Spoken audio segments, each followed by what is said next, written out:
and welcome to the Ride of String podcast. I'm Kevin Sluter. And I'm Matt Moreno. And we are bringing you a show about orchestra teachers, for orchestra teachers, and those aspiring to be orchestra teachers. Beyond the music-making process, we get to know and understand our students a lot more than most other teachers. This being because we often teach these students for multiple years, and our efforts to build and maintain long-lasting relationships with them is a necessity to be able to work together in harmony. Julie Blackstock sits down with us to talk about her approach to relationship building in the classroom. I grew up in Temple, Texas, just south of Waco, and my parents are both educators, 42 years each, teachers. My mom was a gifted and talented math teacher. My dad, drama and theater, the majority of his career. He did teach music. He was also the pianist at our church, so that was probably my main musical background. I started the viola, actually, in 5th grade. Okay. He wanted me to play the cello, but I think it was one of those, I don't really want to do what Dad says, so I chose the viola. But then I realized in 5th grade I was completely too lazy to play the viola. You had to actually, sit up, and so I decided in 6th grade to switch to the cello. And I didn't look back after that. And then it's the typical story. I became an orchestra director. I always knew I wanted to be a teacher from age 5. I remember being asked what I wanted to do. It was going to be a reading teacher, and that was my plan, English, all the way until I was a junior in high school. But my orchestra director in high school, Richard Engel, had him for just 2 years, and I loved him, and he inspired me, and at that point, I decided I wanted to do orchestra or music instead. Then went to Baylor, and then graduated, and this is year 21 teaching for me. Year 21, wow. Yes. Okay, so did you have any other influences to become a music educator? Richard, for sure. Lee Ledford was my junior year orchestra director. She was really wonderful. And then James Flowers, who is still there at Temple High School. I actually had him when I was in middle school, and then he was my senior year orchestra director. So he and Sharon Tullis, she was my elementary music teacher or orchestra strings, and Wilma Schiller, they were all definitely part of the encouraging process of continuing music. Yeah. My dad didn't think I would actually do it because he said it required too much discipline. But I think it was that another situation where it's the reverse psychology again. Yeah. That because he told me he didn't think I had enough discipline, that I wanted to prove him wrong, perhaps. So, joke's on him. But I think he's happy about that, obviously. So where all have you taught in those 21 years? When I graduated from Baylor in 1998, I actually taught at R.L. Turner High School with Christy Myers. I was the assistant for 4 years at that point. Creekview High School in Carrollton opened up at the end of my 4th year. It was kind of perfect timing. I've always been a person that was afraid of change. I was very set in my ways, just, something that's comfortable. And I always thought that if there had to be a change, then to be very honest, then God would have to make it really obvious, like in front of my face, like this is what you have to do. And I remember feeling sad that these kids that I had for 4 years, that I became really close to, that I wouldn't see them again. And it kind of hurt to think about coming back to school without them there. And Creekview opened up, and to me it was one of those, like, this is what you're supposed to do. It was kind of an answered prayer at that point. And so I applied and was lucky enough to be accepted into that position, and I was there for 12 years, which really seemed like it went by really fast. I look back at that now and kind of am astonished that it happened so quickly, and that's just kind of blows my mind a little bit. At the end of that, I was kind of ready for a change, and it had nothing to do with anybody, except I started to feel this little bit of restlessness, like I need something different. When you're in the same district, I think for 16 years, I was just kind of ready to see what was out there. And Liberty High School in Frisco opened up, and I had always been interested in that because we were in the same region. I saw what was happening at the school, and some ways that I thought I might be able to be effective and enjoy, a new challenge and a new change. And that opened up, and it was another one of those situations like I thought about it for a long time and didn't think it would ever happen, and then when it did, to me it was another kind of in your face, like this is what you've wanted and talked about, so this is the opportunity I'm going to give you. And this is year 5 for me there. And that's gone by very fast too. I can't believe that it's 5 years because it doesn't feel like it has been. It's been very quick. Well, we thought it would be great to start talking about the relationships you've built with your students over the years, and it ties into your influences because you've obviously influenced numerous students to become educators themselves.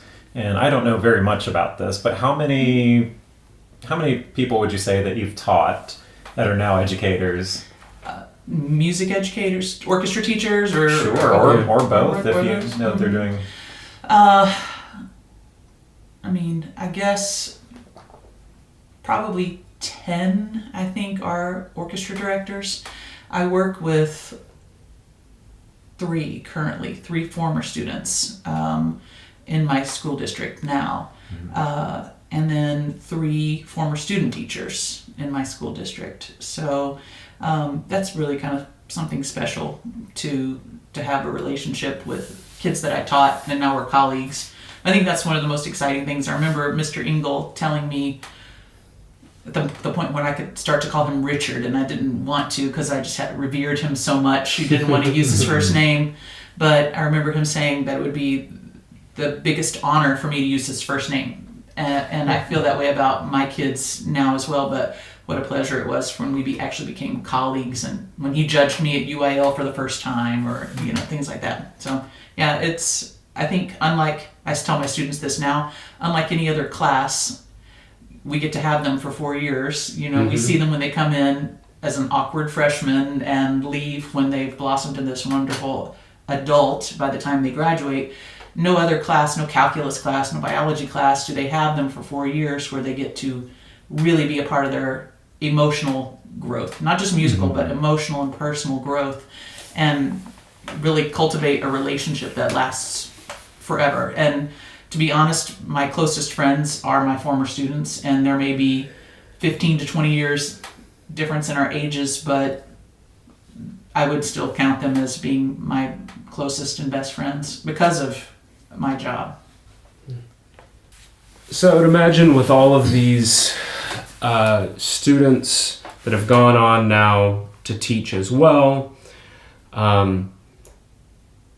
a pretty close connection probably would have been required between student and teacher for them to, essentially when you run into stuff like that, unless there's somebody that knew they wanted to be a teacher since they were really young, I've found with my own students that the ones that go on to do music ed, it's clear that I have shown them what the job can be and what the profession can be. What are some of the ways you feel like you build that connection, whether it's an intentional thing that you do or just something that you've kind of noticed, I think it's this or that kind of connects us? Well, I think, again, it's one of those things that only comes from arts. I think definitely there's a connection you can still have with your biology teacher, your calculus teacher, certainly. But I think with the arts, whether it's dance or theater or band or choir or orchestra or art, drawing, there's an emotional connection that happens immediately because you have to open yourself up to all of these emotions, these feelings that whatever that particular art may draw from you and your teacher, your fellow colleagues, your fellow students. So I think teaching in the arts just automatically fosters and encourages close relationships because I think you're more emotionally available or willing to share, when you create something together musically or whatnot. There's just such an intensity that goes into the learning process, the culmination of the performance, the process that you've gone through, whether it's been easy or difficult, the challenges that you overcome, that you're really sharing a love together. And I think that that's important in so many ways. Sometimes I feel like I may put on my students all my dream pieces. I call them my dream pieces, my bucket list of pieces. And for instance, this past school year, we did Rachmaninoff 2 finale of the symphony, and it had been something I wanted to do for a really long time. And sometimes I feel kind of like maybe I'm not a good teacher because I put that on my kids, like, you need to help me fulfill this musical dream. Do you know what I mean? Because this is me, and I feel maybe I'm being selfish with that. But I also think that, for better or for worse, I'm an incredibly emotional person, and I'm not necessarily shy with sharing that aspect of my personality with them, and I don't apologize for it. But I think that my willingness to share that and be vulnerable with them and not afraid to be emotional actually encourages and enhances our music making, and for me to go into it saying, this is one of my very favorite pieces and I can't wait to make music with you, thank you for doing this with me, automatically opens up this opportunity, to make music together, and for it to become a really magical experience. And then, so many of them at the end of the process last spring were like, this was my favorite thing that we've done since I've been here at this school, even though they might not show it to you facially sometimes in their face, on that performance that there was something that was really special. So I feel like, music, and that just naturally lends itself to personal relationships. I probably am guilty of, sharing more with them than I should. Just how I feel about music, or again, to allow yourself to be vulnerable. I think it's important, though, that they see that you're not an automaton, right? And that you do have emotions. And sometimes I cry in class because I might be frustrated, or I might cry in class because it was so wonderful and I'm so glad I got to experience a moment with them. But I really find after they get over the initial shock of that an adult has an emotion, if they don't know you, and that you feel free enough to cry or to whatever, then I think they really appreciate that there's an adult in their life that is willing to lay bare their emotions and their feelings. Because I think probably even at home, sometimes parents definitely keep their emotions in check, or their other teachers don't allow that. But I've always told them I'm never going to change, and I'm not going to apologize for who I am. I can't. That's just me. And even if I wanted to change, I don't know that I could. But I think that because of that, that's why I have such close relationships with them and can foster that. And I think that's why they think that they could do music. I know one particular student who is one of my best friends now.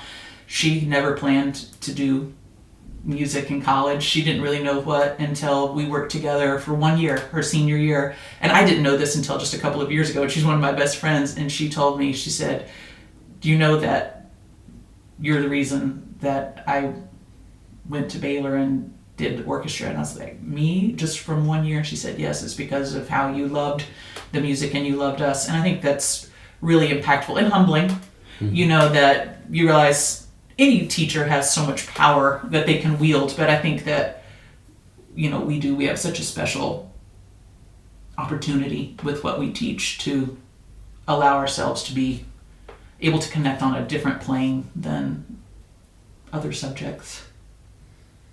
Yeah, I think something you were talking about there, the just not apologizing, just being yourself. I've found that is so important, and I imagine would be important even in non-music things, but just like kids pick up on if you're being anything but yourself, or if you're trying to hide some emotion. Like I go in some days and I'm just like, I feel terrible. It's like I got 3 hours of sleep last night because this or this, and I've got this on my mind, and I'm stressed out, and we're still gonna make music today. I'm going to treat you fairly. I just need you to know where I'm coming from, and all right, here's the A. And just go from there. And they really, I think they really appreciate that. And on the flip side of things, I have kids come up to me and they say, even if it's something as simple as like, I have a migraine today. Like, it is very bad. Is there any way you can, is there anything that I can do differently today?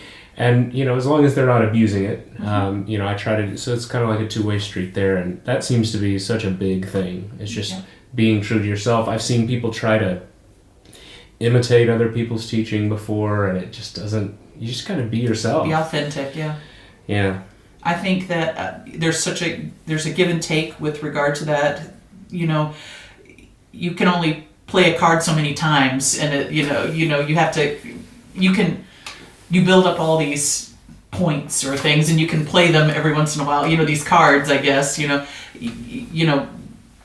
a wonderful, wonderful days, like a ton of good days, and you have one bad day. Or a day where you go in and you're like, I'm not in a really great mood. Today's going to be, it's not going to be as, maybe as enjoyable as the past couple of days, because I'm just, like, there's other stuff going on for me, and this is going to be, and they respond because you're not that way all the time. You've built up a level of trust with them that they understand this is going to be maybe an isolated incident, and they understand that you're human as well. And, the same when they come to you and I've got a test and or I don't feel well or such and such like that. I think that's really important. And there was something I was going to say. You said, I remember an instance that, again, this is one of those things I probably share too much, but I think particularly with our students and with my students, they don't hear that they're cared about at home. Their love languages at home are very different. Like,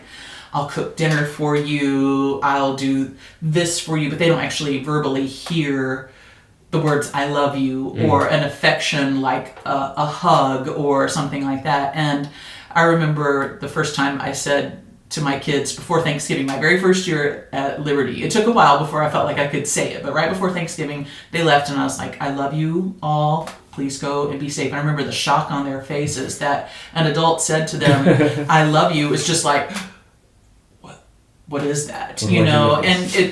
But I'm glad to say that in the time that I've been there, I still say that, and it's definitely more freely said, but the look on their face says a lot, that I'm so glad that you said that to me, or that you said that to us, that we know you love us. Because, again, I think it's just important for them to hear, even if it's not from their parent, but to also know that this is happening. I did an activity, actually, right after our fall concert, and I emailed the parents outside of my varsity group, just the parents of those students, and asked them to write a note to their child. A note to their child said, pretend that, you don't get to have them for very long. They're in your house only for a short time before they leave to go wherever else. This is your opportunity to tell your teenage child what you love about them, how proud you are of them, how much you appreciate their hard work, etc. This is your moment. Send them to me. I won't read them. I read a couple. I won't read them, but I will extract them, put them on a piece of paper. We're going to have a day, and I just give this to your kids. This is up to you, but I would really like to have 100% of you participate in it. And I think all but 7 parents did, which is heartbreaking too. And that there could have been a language barrier. It could have gone to spam, or they could have just been uncomfortable doing that, But I think all but 7 parents did. And some were just super short line, like, you've made us proud. And some were these very emotional and heartfelt messages to their child that they would never be able to look at their kid and say to their face. For the 7 kids that did not, I wrote one. And that was really special for me to sit down and think about, why do I love this child? What do I really appreciate about their contribution? And I said, I prefaced it like, some parents were unable to, but I wrote one and I hope that you'll accept it, from me as very genuine and heartfelt. And when I passed it out, just watching the kids read those notes from their parents was incredibly emotional. And several of them teared up because they don't hear that. They don't hear that. And I challenged them. I don't know if they did, but I passed out paper to them and I asked them to write a note to their parents back right at that moment. Now, and I challenged them to give it to them. I was like, you might not be able to look them in the face and give it to them, but you can slip it under their dinner plate or their pillow or leave it in the car when you leave. But, they deserve to know as well. I don't know how many actually did, but it was incredibly impactful to watch them open these notes from these parents to see how they were actually loved and cared for. And I'm really glad that I did that. That's afterwards. such a special thing to be a part of, Yeah. to help bridge that. Yeah, and you know, we teach their kids, we see their kids more than the parents do, honestly, over those 4 years. Yeah. And we are their parents. You know, those parents come to us for advice on their child and on their children. I mean, we know them at this point in their lives sometimes better than their parents. And it was really special to be able to, exactly like you say, bridge that gap for them just for a day. It was really great. It was a very special thing to be a part of. I'm glad that we did it. Yeah, that's really neat. So that's how you build a connection with a lot of your students. One of the things that we kind of talked about and observed is that you have a similar type of connection with colleagues. You know, like we were kind of joking, like trying to think if is there anybody that doesn't like Julie, you know, and just kind of like, and it's kind of hard to find. And and I guess just the question would be is do you have any sort of like personal approach to working with other colleagues that you feel like, obviously there's not like something like, okay, I'm going to do this and this to make sure that people like me, but like what do you feel are some of the things that help you have such a tight connection with so many people in the profession? You know, I don't know quite the answer to that completely. I feel like I've always been a friendly person, and I think that goes, you know, to being to my detriment. Sometimes I am an empath, so that's a good and a bad thing. So I definitely feel the emotions of others incredibly intensely and take them on as my own. And in the same way that I'm free with saying I love you, I think that's also been in my personal life, sometimes to a detriment that you're too free with your emotions, even though they're completely sincere, but sometimes they make people uncomfortable. Yeah.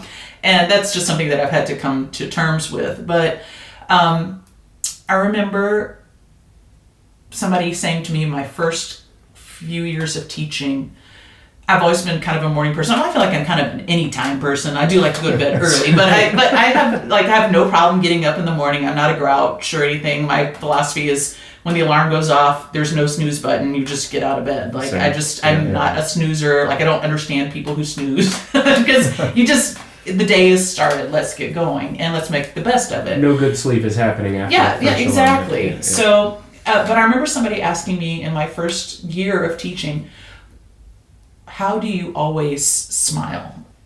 Like how is it that you're always smiling? And I never really thought about that because it just seemed like me. And I remember thinking about that for a little bit and thought, well, I mean, it just comes naturally to me that it's just like you're friendly. Why make somebody else's day worse by not smiling or being in a bad mood and and whatnot? And they were like, I wish that I was like that. And I thought, you know, practice it. Practice smiling and being friendly, and eventually it will become sincere, I believe. And interestingly, there's a commercial out right now. I hear it on my Spotify. Every once in a while, that says, "Good morning. Today's the beginning of a new day. Practice smiling for 10 seconds. Just smile for 10 seconds, even if you don't feel it." And then it goes on, it's probably like some Geico commercial, right? Probably. But it's not anything actually about smiling. It doesn't really like continue that. But I hear that each morning. I'm like, that is so true, because I really feel that way. Practice smiling for 10 days. Even if you're not really not smiling, anybody smile. And I think it just becomes a natural thing. You will become sincere. That's what I believe. Yeah. So I've always felt like one of my gifts is the ability to get along with people and to understand people from other walks of life. I've always been a diplomat. That's the role in my family. That's the role in any of my relationships. That's the role in any of my professional relationships or duties or jobs, is always the diplomat. Again, for better or for worse, because a lot of that pressure comes with that. But I've always thought that I can get along with anybody. I always tell my kids that I have different spiritual gifts than the ones that are actually listed in the Bible, but like the spiritual gift of procrastination or of guilt trips and all these other things. But I do have other ones, but I think is being happy and as much as and loving others. But I think that I have been incredibly fortunate at every school that I've worked with to have developed fantastic relationships with my colleagues, and they come to be some of my very best friends. And I always think, what is a best friend? And do I really have that many best friends? But I really feel like I do, I really feel like I do. I think for us as orchestra directors, the most important relationship that we would have would be with our band directors. Yeah. And so I'm happy to talk about that. I've been incredibly blessed to have worked with wonderful band directors that have become my best friends and my brothers. And I don't understand, honestly, how that doesn't happen at other schools. Sometimes I don't understand that. And Jamie, who's my current band director, he told me, he said something, because we were talking about it, he said, it's because of you. You're the common thread at all those schools and all those relationships. And I started thinking about that, and not in an egotistical way, but I think that that's right, because I go into whatever situation with whomever, like at Creekview, I had 3 different band directors, but I go into that always with an open mind of, let's be friends first. There's no competition between our groups, let's do it, this team. And I think you always go in with a little bit supplication of, I want to do something that's going to make you happy and I want to help you out. But when you do that, I think you give yourself to them, then it's reciprocated, So I think that's been it. And I think with any professional relationship and with your colleagues in your department, it's important, just as it is with your kids, to get to know them on a different level than just a professional level. That helps if this person has 3 kids. How's your daughter feeling? She was feeling sick the other day. Is she feeling better? Or I'll dog sit for you while you're away for Thanksgiving. I'm happy to do that. Or something as simple as, if we use your room, can we do this and make sure we put up all the chairs and stands? There's just, I think you always have to go in, not as a weak person. I think there's strength in being, not meek, what am I trying to say? I don't know what the word is, but I think there's strength with being less assertive sometimes, Flexible. But yeah, and just willing to do and to sacrifice and to do that, and then it comes back in spades. It comes back in spades. And I've been so fortunate to have that. Case in point, where I work currently, with full orchestra, the band director currently, we have so much flexibility. He loves working with us for full orchestra, and as a result, we are on block scheduling, and our varsity groups meet at the same time, and he lets us rehearse full orchestra during 2 days a week during class. Wow. In addition to an hour outside of school, an hour and 15 minutes outside of school. Wow. What other band director will allow you to do that? To be honest, but it's because we have a relationship and of one of mutual respect and integrity, and an opportunity to provide a different educational experience for kids.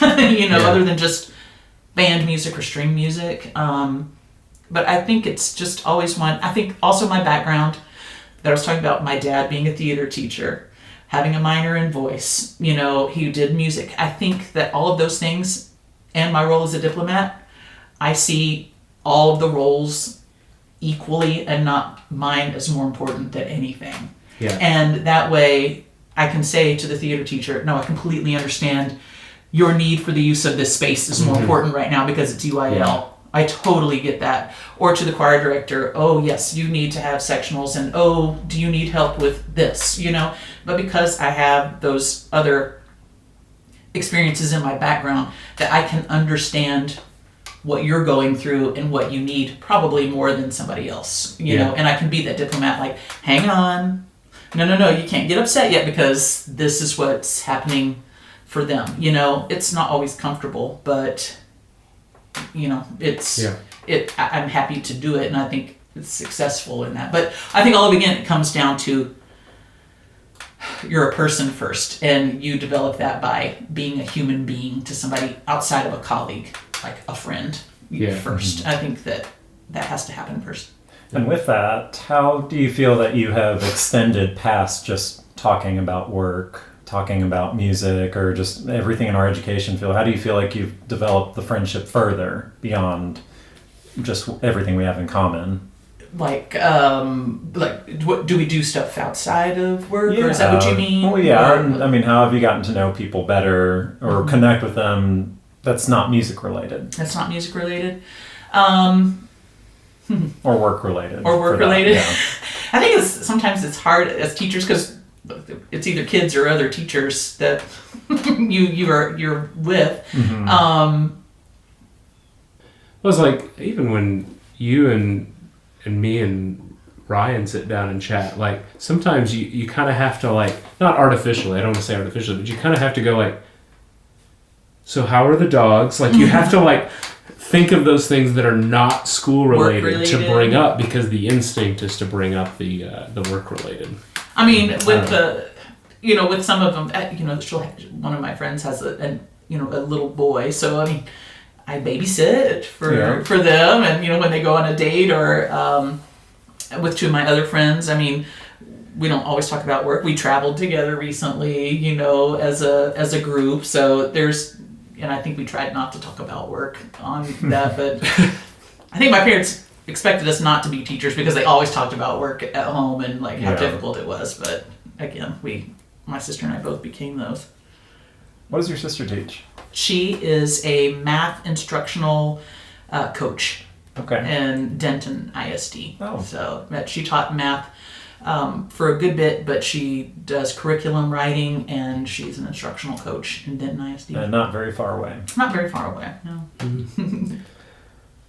Well, you mentioned the traveling. I mean, I would say anybody that's friends with you on Facebook sees the traveling that you do, and it seems to bring you a lot of joy. Mm-hmm. We've talked about I'm not sure if the episodes have come out yet talking about it, but like the work life, personal life, stuff like that. There's a lot of pressure in our profession to, like, you are there every single day, the entire 36 weeks of the Something school like year, that. Whatever it, like, you don't leave, and you're there for 10 or 11 hours no matter what. And one of the discussions that was happening on this other discussion we were having was, just like, it seems like the more years I do this, the more I try to find ways to step away and take care of myself, and finding ways to, I'm going to get the same amount done,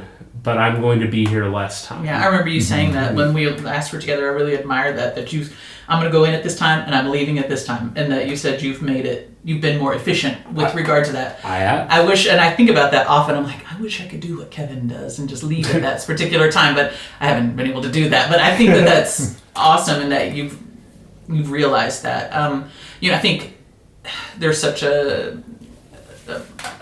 an expectation that teachers are just going to give and give and give and give because that's what we're supposed to do. And that's why we got into the profession to begin with, is because it wasn't for our money or anything else, but it was to be able to give of ourselves as much as we can, however many hours that is. And, I think sometimes people are like, oh, curriculum teachers or core teachers don't really understand the number of hours that we put in. I think that that's true to some extent, but I also know that curriculum teachers, that AP English teachers going home and reading 60, 70 essays, and he or she is spending an entire weekend doing that. While we may be out region auditions, we're still giving the same amount of time. We may have sectionals before and after school, but they may have tutorials, and they have all these more sections, than we do.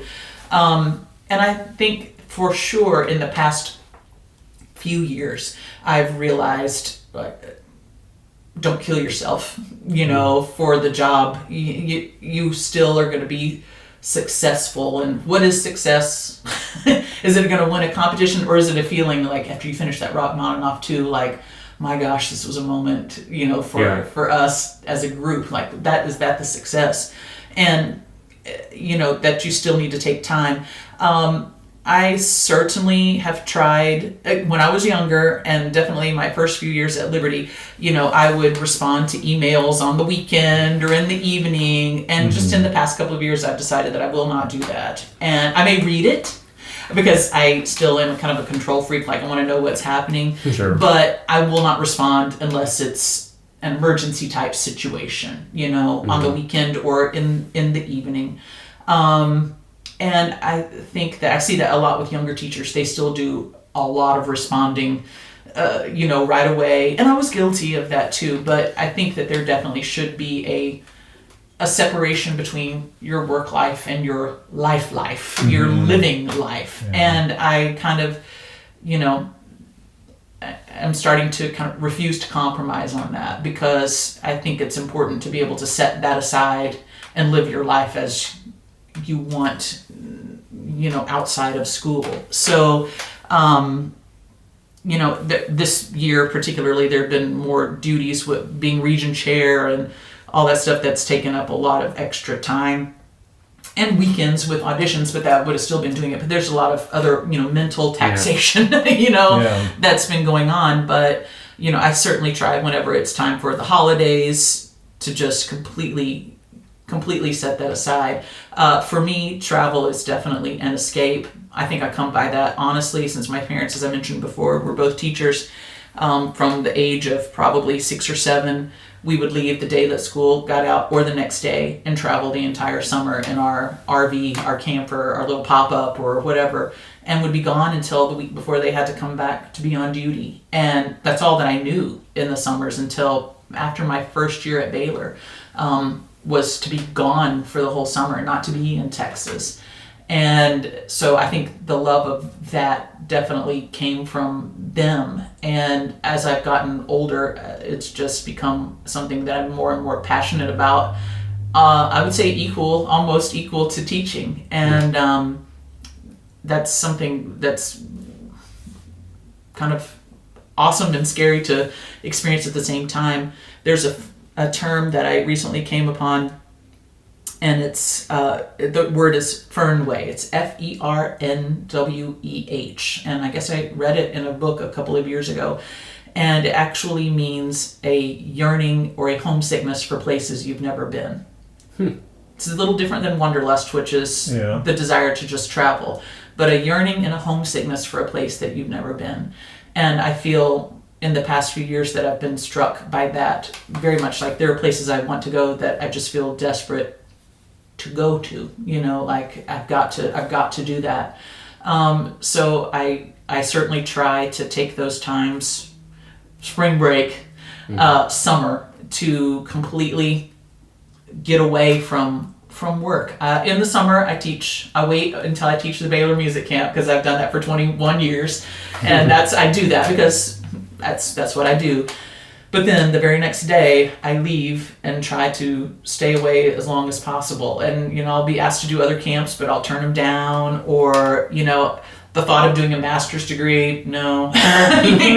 Because, or being on the TOTA board or something like that. Because selfishly, but I don't know that it really is selfish, I want my summers to be for me and not about work. I don't know that it's selfish if you're taking care of yourself. For me, I know that I have to get out of Texas in order to be able to feel refreshed to start again. And it's a necessity. It's not a like, oh, I want to. It's I have to. And I tell my kids on the first day of school, let's start, because we'll get that much closer to summer. And I still love my job, and they know that I love them. But, but that's what it is. So, I would definitely say that teaching and travel are 50-50. And I would say that the loves of my life our teaching and travel 50-50. Yeah. And have you traveled out of the country yet? I have not. Not yet, I just but you got got my your passport. I just got my passport in October, so I'm really excited. And looking at some opportunities, but if none of them pan out, I've already decided like this summer, no matter what, I'm going to try my best to go overseas. Like, even if nothing else happens, I'm going to try at least to go overseas for myself. I feel like for Liz and I, you have been our go-to with places to visit in the country, like Cannon Beach and just other places that we have on our list of places to go see. What have been some of your favorite places? Cannon Beach. I spent a Thanksgiving there by myself a couple of years ago. It was probably my best Thanksgiving holiday. Sorry, Mom and Dad and family, but probably the best holiday I'd ever had was that. Seattle is my very favorite place in the country, and if I could live there, I would. I would move if there was a job. I would move in a heartbeat to Seattle and live there. I think for me, the yearning also is the nature. That's what I don't really like about Texas. I love my job, but it's the lack of nature, the temperature, the climate. The summers are pretty rough here. It's natural to want to get away from it. For my soul, natural beauty is what fills my soul and stirs my soul, and I need to be someplace that is like that. But I say that, and I was just thinking, it's not completely a selfish thing, but I promise that experience makes me a better teacher. That experience makes me a better teacher. This past fall, we did December by Michael Torkey, and there's a section in the center that says "softly and smoothly like moonlight," and because of my travel, I'm able to have an emotion or a memory, a picture that I can associate with that, but also share with my kids. Like, this is what that means, because they don't know. They've not traveled as some of them may have traveled more than me, but but they don't have that experience and that moment. And for that, I could say this is when I went to the North Shore of Minnesota and stayed in a 4-square hut that was completely full of windows on all sides. It was floor-to-ceiling windows on all sides, and I slept on a futon for 2 nights. No internet, no phone, no shower, no toilet, nothing, but just on the side of the mountain, overlooking aspen trees over Lake Superior. And the first night I woke up, there was a storm, and I just laid on the futon and just watched the storm. And it was the thunder that you feel more than you hear, that you feel, and like it's like a 32-foot pipe organ reed, you feel there, and you just feel it, and you just watch. And then the second night, it was completely cloudless, and I woke up, and right outside the window, I didn't even have to move my head off the pillow, was the Big Dipper. And that's something you can't get just here, first of all, but that's an experience that helps me connect emotionally to music. And I think because of that, it makes me a better teacher, because I can say, this is what this means. This is what we need to imagine at this point, and I think it helps. They don't always get a chance to understand that. They're so young, they haven't experienced life yet. Like what is actual sadness and what is true joy, and there's just so much, and with the music that we're asking them to play, and oftentimes we're trying to get them to sound like they're much older. That's exactly right. I mean, it really comes down to you trying to help give them some type of imagery to connect to that. And I really believe that travel helps that. Yeah. Besides just restoring your soul and refreshing your soul, just from getting away, and then helping to reset your mind, for that. But it also gives you all these wealth of experiences that you can pull from to help your kids understand, where it's coming from. They know my love of Mount Rainier, which is my favorite place, outside of Seattle. And last year we did Carl Butz's Rainier Sunrise, and it was beautiful. And he wrote it as an ode to Mount Rainier because it's his favorite place too. And when I saw that, I was like, gotta do that piece. Actually, Jamie Lawrence was like, I saved one for you because I know how much you love Mount Rainier. I saved one, and I was like, thank you. And what we did, we talked about it, and I have so many pictures of it because whenever I go to Seattle, even if it's just I drive 2 hours to spend 45 minutes at Paradise on Mount Rainier, then I'll do that, and then drive 2 hours back to Seattle because I just have to go to get that. It's kind of my mecca to go there to get that. But I had so many photos, so we decided to do a video presentation of, like, we used stand lights and we brought the screen down over the orchestra and we played it, and we did all my photos of Mount Rainier, and it was really awesome because they were able to connect. But for Christmas, one of my students painted Mount Rainier, and she gave it to me as a gift, and she opened up the sack. She's like, it's still wet, and I don't know that you can tell. And I could even see, like, in the sack, I started to cry, and I was like, and we said at the same time, it's Mount Rainier, and I just bawled because she knew, and she painted it. She painted it for me. She got it. She got it, and those moments, and you're like, they understand the connection between it all.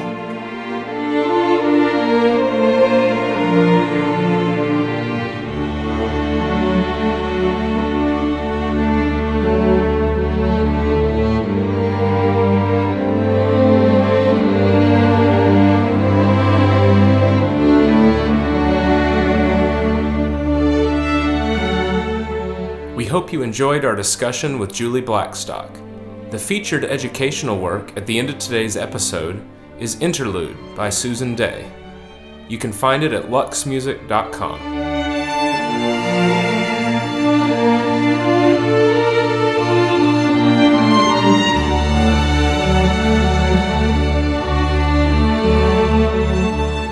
If you have any questions or suggestions for the show, shoot us an email at rightofstring@gmail.com.